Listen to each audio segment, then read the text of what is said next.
Choudwar jail रे कड़ा सुरक्षा बल रही हार्डकोर अपराधी Raja Sahani 3 number ward 2 number cell रे अच्छी राजा तार गतिविधि उपरे नजर रखा स्वतंत्र टीम मुतयन होती राजा को हाई सिक्यूरीटी सेल रे रखा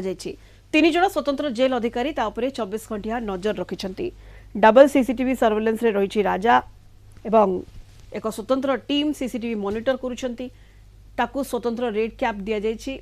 ताकू रिमांड रे आनिबा को खूब शीघ्र आवेदन करि पारे कमिश्नरेट पुलिस तेबे से आगरु जेल रो प्राय समस्त कोण को जानिथिबारु ताकू अन्य जेल को स्थानांतर करबा जरूरी बोली चौद्वार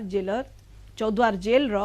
पूर्वतन जेलर विश्वभानु पटनायक कहिसंती तांका सहित अधिक आलोचना करिसंती आम भुवनेश्वर रिपोर्टर श्रीधर आचार्य। चौद्वार जेल रो